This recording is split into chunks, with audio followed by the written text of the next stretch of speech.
ఒక ఎమ్మెల్యే గారు అన్న గీనెవరో సర్వే చేసినట్ట సంవత్సర కాలం కాంగ్రెస్ పార్టీ పరిపాలన మీద అని చెప్పి ఆ సర్వే సంస్థ ఆయన తీసుకొని నా దగ్గరికి వచ్చినారు. దాదాపు 1:40 వారితో గడిపిన నేను. వారు చెప్తా ఉన్నారు, సార్ మీరు నేను చెప్పేది నమ్మరు, నేను మీకు ఆనాడు కూడా చేరుకునే ప్రయత్నం చేసిన ఎన్నికల సందర్భంగా. ఆ రోజు కొద్దిగా మీ పార్టీ పరిస్థితి బాగలేదు అని చెప్పడానికి నేను ప్రయత్నం చేసిన, కానీ అప్పట్లో నాకు కుదరలేదు మీతో కలవడం.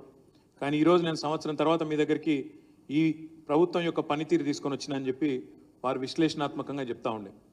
మనల్ని విడిచిపోయి ఏ 10 మంది ఎమ్మెల్యేలు అయితే పోయినారో, కాంగ్రెస్ పార్టీలో చేరినారో, వారి నియోజకవర్గాల్లో కూడా ఇప్పుడు ఉప ఎన్నికలు వస్తే ఎట్లా ఉంటుంది అక్కడ కూడా సర్వే చేసినాడు. 68,000 శాంపిల్తోనే ఆయన సర్వే చేసిన దగ్గర తీసుకొని వచ్చి ఇక్కడ చూపెడతా ఉండే. ఇక నేను దాని వివరాలు మీకు చెప్పాను, కానీ ఎందుకంటే ఆయన టీవీలో కూర్చొని చెప్తా సార్ నేను అన్నాడు, ఆయన చెప్పుకొని. కానీ ఆయన చెప్పిన మాట ఏంటంటే, ప్రభుత్వం మీద సర్వసాధారణంగా 3 ఏళ్ల తర్వాత 4 ఏళ్ల తర్వాత కోపం వస్తుంది సార్ ప్రజలకు. ఎందుకంటే చూస్తారు మనోళ్ళు చాలా మంచోళ్ళు, ఓపిక గల్లోళ్ళు తెలంగాణ వాళ్ళు.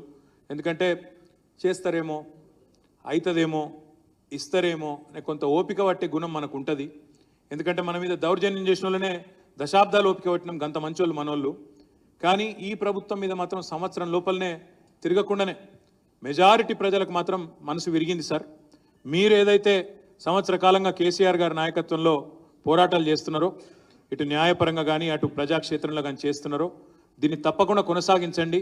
తప్పకుండా మళ్ళీ తిరిగి అధికారం కేసీఆర్ గారికి దక్కుతుంది, ఇది వాస్తవం అనే మాట వారు మనకు చెప్పిపోయినారు.